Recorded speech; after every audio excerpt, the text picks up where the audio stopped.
जो लोग झूठी गवाही देते हैं, जो पैसे के बल से दूसरों को, जो निर्दोष हैं उनको दंड दिलाते हैं, दोषियों को मुक्त कर देते हैं, चाहे कोई भी हो, जो बुरी बातों का उपदेश देकर भोले भाले लोगों को फंसाते हैं, जो शास्त्र और संतों की निंदा करते हैं, उनका जब मृत्यु का समय आता है तो भयानक दुख होता है।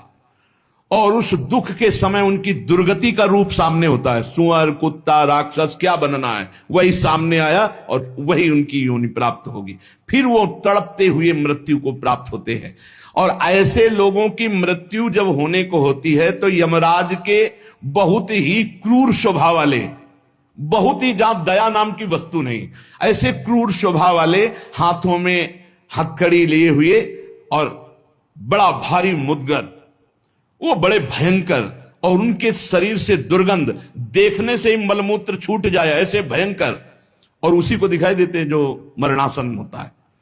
यमदूतों की दृष्टि पड़ते ही वो शरीराहंकारी जीव कांप पड़ता है। अब बोलने की हिम्मत नहीं, कफ पित्त वायु सब बिगड़ चुका है, कोई सहयोग देने वाला नहीं, सांस भी नहीं ली जा रही। अब उसका चित्त वहीं भ्रमण करेगा, मेरा पुत्र बचा ले, मेरी पत्नी बचा ले, मेरा परिवार। भगवान की तो याद जीवन में की नहीं, तो अब भगवान की अगर याद की होती तो ऐसी दुर्दशा नहीं होती।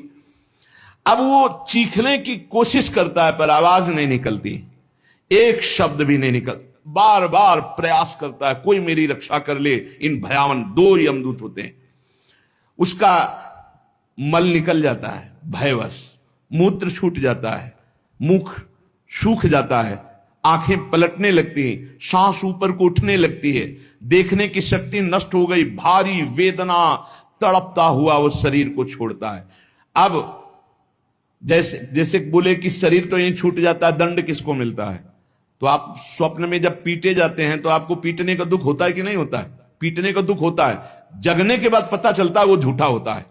शरीर तो स्थूल आपका सैया में सोया होता है, जब चाकू मारी जाती है ना तो वैसे अनुभव होता है, वैसे अनुभव होता है।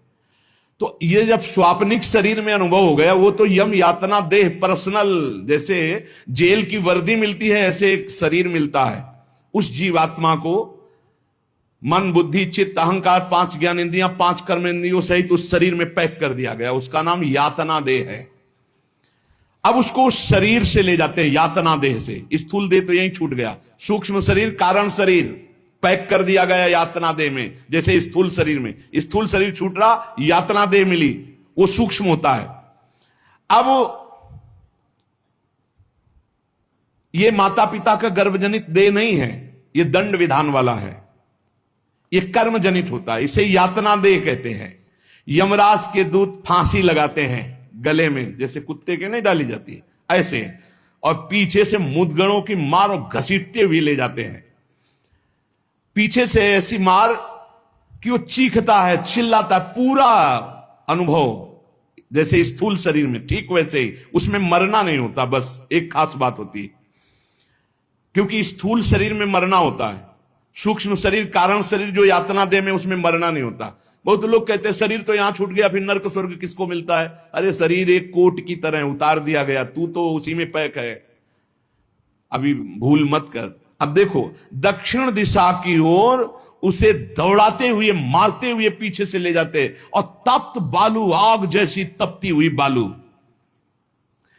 जैसे यहां कुश होते हैं ऐसे लोहे के कांटे होते हैं, उस पे चलना, कांटे फैले हुए हैं, कहीं लोहे की बड़ी बड़ी कीलें गड़ी हुई हैं, कहीं लोहे की कंकरीली ऐसी भूमि, लोहे के ऐसे सैकड़ों कांटे जैसी, गुखरू जैसी ऐसी डाल दी गई हैं लोहे की, और अत्यंत कठोर, जब उसमें पैर रखते हैं भारी कष्ट, और पीछे से मार, वहां दया नहीं है।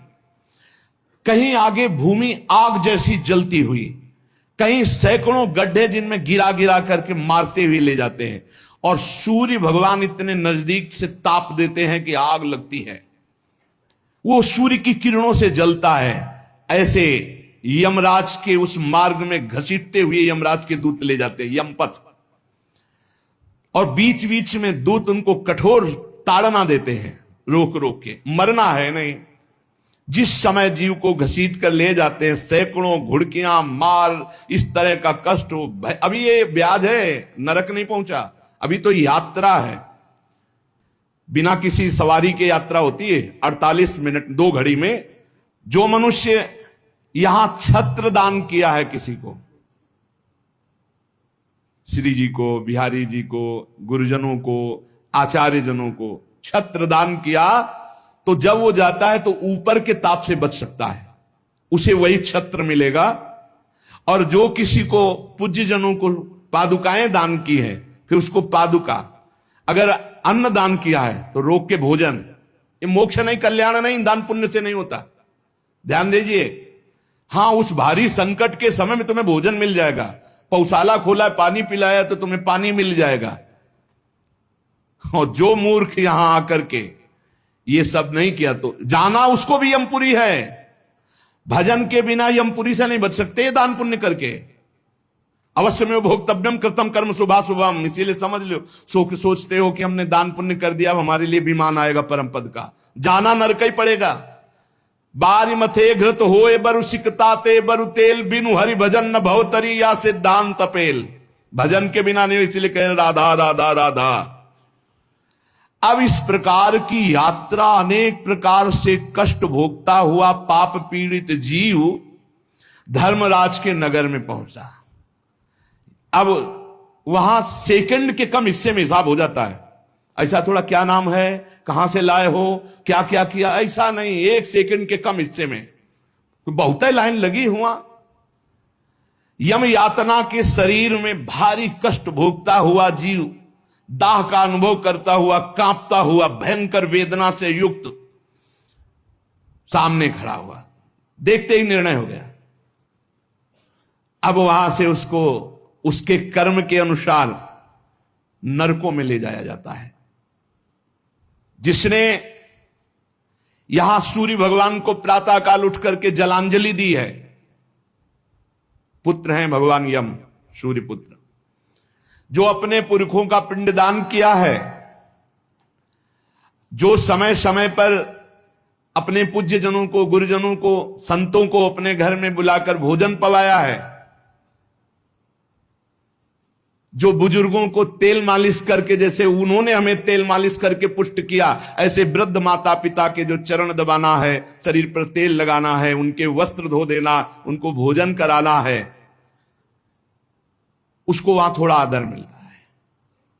बैठो, खान पान, थोड़ा सुख सुविधाएं, नरक से नहीं बचोगे। भगवत भाव के बिना नरक से नहीं बचोगे।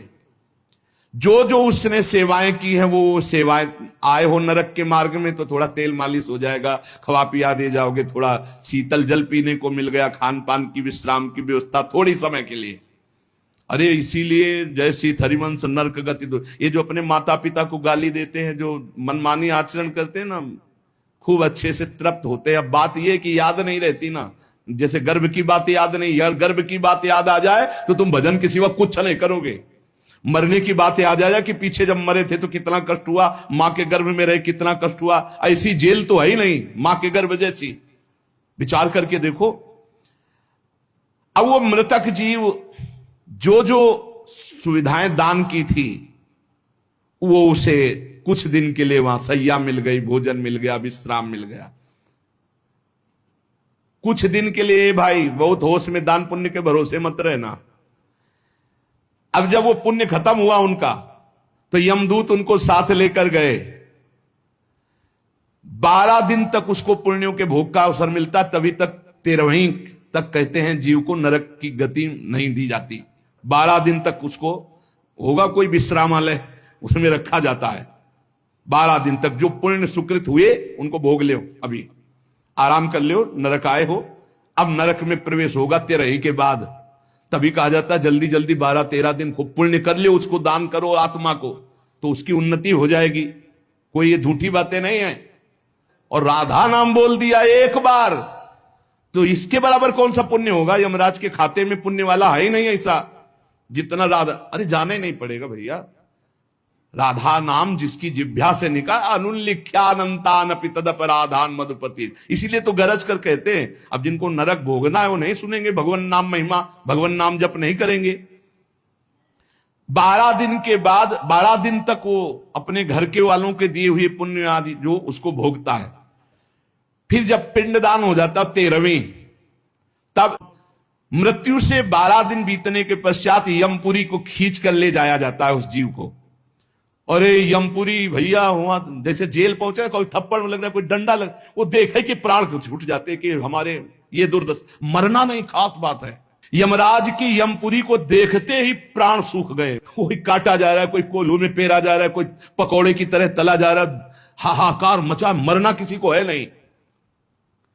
मृत्यु काल, ये सब वहां नजर आ रहे हैं, मूर्तिमान मृत्यु, मूर्तिमान काल, जो यमपुरी में दंड हो रहा है।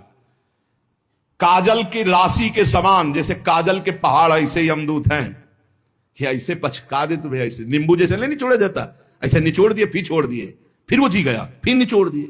अब बोले 10,000 वर्ष तक यही करना है उसको, अब 10,000 वर्ष तक वो ऐसे करता रहे, क्या दुर्दशा। तभी हरिवंश महाप्रभु कहते हैं, रस सिद्धांत का वर्णन जब करते हैं तो कहते हैं, जैसी हरिवंश नरक गति दुर्भरी, बहुत कठिन है नरक की गति। तभी कहते हैं नरक जाओगे होश में रहो, तो मतलब सबसे बड़ा दंड नरक का। लोग कहते हैं कि कहां नरक स्वर्ग है, किसने देखा है, तुम देख लोगे। ऐसे आचरण रख रहे हो जो संतों की अवहेलना करे, शास्त्र की अवहेलना करे, भगवान को अवहेलना कर रहे हो, अपने आप देख लोगे पर बताने नहीं आओगे, बस खास बात यह है।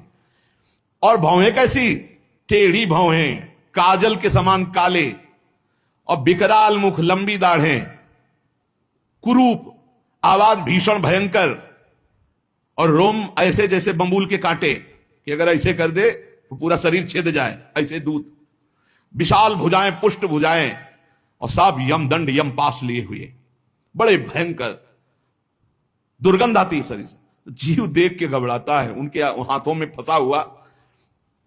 अब जो यहां पराये पुरुष से रति करती है, अपने पति को धोखा देकर, जो अपनी पत्नी को धोखा देकर दूसरी पराई स्त्री से, पतिवंचक पर पति रति करई, रौरव नरक कल्प सत परई, ऐसे पुरुष को, ऐसे स्त्री को। रौरव का बड़ा भयानक स्वरूप है। रौरव नरक की लंबाई चौड़ाई 2000 योजन है, 1 योजन 4 कोश और 1 कोश 3 किलोमीटर, 2000 योजन कितना हुआ, 4 दूनी 8, 8000 कोश, 2000 का 4 तो 8000 हुआ, और 8 त्रिक 24,000 किलोमीटर का है, 24,000 किलोमीटर, और गड्ढा रूप है जिसकी बहुत गहराई है। यह नरक बड़ा दुखदाई है। इसमें अंगार रास बिछी हुई है, आगों की अंगार रास, दहकते हुए अंगार, बहुत ही। अब जो स्त्रियां पराये पुरुष से, तो वैसे ही सैया अंगार की और तपता हुआ आग का पुरुष। अब भैया वहां जो पुरुष पराई स्त्री से, पशुवत आचरण नहीं, इसीलिए भारत भूमि में जन्म होना शास्त्रों में महानता का वर्णन किया गया, क्योंकि धर्म का पूर्ण यहां पालन करने वाले जन होते हैं, जो नहीं करते उनके लिए व्यवस्था है। अब उसके भीतर यमराज, उस दूत, यमराज के दूत उस पापी जीवात्मा को, अब वहां स्त्री पुरुष तो है नहीं, वो तो शरीर पहले ही छूट गया, अब यातना देह, वो जेल की वर्दी, यातना देह नरक की वर्दी, धधकती आग में वो जल रहा है, चीख रहा है, पग पग पर भून भून कर गिर रहा है, न मूर्छा न मरण, रात दिन चीखता रहता है, जलता रहता है। दौड़ना है 28,000 किलोमीटर, बस उसी में दौड़, आनंद लीजिए। कितने दिन, बोले सहस्त्रों वर्ष, 1-2 वर्ष नहीं, सहस्त्रों वर्ष ऐसे पापियों की शुद्धि नरक में की जाती है। फिर जब वहां से निकलते हैं तो कीड़े मकूड़े, पतंगे, हिंसक जीव, मच्छर, वृक्ष, ऐसी योनियों को प्राप्त होते हैं पापी जीव। या मनुष्य योनि में आए, पाप बहुत नष्ट हो गए वहां, तो बड़े घृणित शरीर वाले, जो अवशिष्ट पाप बचते हैं थोड़े। आप कहोगे नरक भोगने के बाद भी अवशिष्ट बचे कि हां, जैसे यहां किसी को सजा दी जाती, 20 साल की सजा और 1 लाख रुपया जुर्माना, अरे जब जेल ही दे दी तो जुर्माना का, बोले नहीं जुर्माना है, तो जो जुर्माना हुआ उसका यह दंड है मृत्यु लोक में, समझ लो। जैसे लोग प्रश्न कर देते, हमें समझ में नहीं आता, जब नरक भोग लिया तो फिर यहां क्यों भोगना पड़ता है, तो तुम्हारी समझ में नहीं आता, जब 20 साल की सजा दे दी, 1 लाख जुर्माना रख दिया, वो जुर्माना ये मनुष्य से, भजन कर ले, नहीं तुम्हारी दलीलें काम नहीं आएंगी। इस प्रकार पाप करने वाले जीवों को विविध प्रकार के नरकों में पिताजी कष्ट दिया जाता है। सुमति महाराज कह रहे, जब यहां से कोई पुण्यात्मा पुरुष गति करता है तो वो पुण्य लोगों को ले जाया जाता है, उसके साथ गंधर्व लोग गीत गाते हुए चलते हैं, आगे आगे अप्सराएं नृत्य करती हैं, और वो विमान पर बैठा आभूषणों से सुसज्जित, समय समय पर मीठा जल ये सब सुविधाएं भोगता हुआ स्वर्ग जाता है, और वहां अपने पुण्य के अनुसार अप्सरा विमान महल सब सुविधाएं प्राप्त करता है, पर वहां भी जलता रहता है, क्योंकि उसके दिमाग में एक माला पहनाई जाती है उसके शरीर में, उसको बता दिया जाता है जिस दिन ये माला कुम्हला गई यहां खोपड़ी के बल से नीचे फेंक दिए जाओगे, मृत्यु लोक की विसंति। अब वो रोज माला देखकर जलता रहता है कि ये माला कभी, और जहां कुम्हलाना शुरू हुई तो भयंकर पीड़ा, ये सब छूट जाएगा, अप्सरा महल बड़ी सुख सुविधा में आ सकती और वो सब छूट जाएगी। अच्छा, ये दुख, और दूसरा एक दुख बगल में दूसरी अप्सरा वाला निकला विमान, जो उससे कई गुना सुंदर, कई, अब वो जल रहा है, उसको शांति नहीं।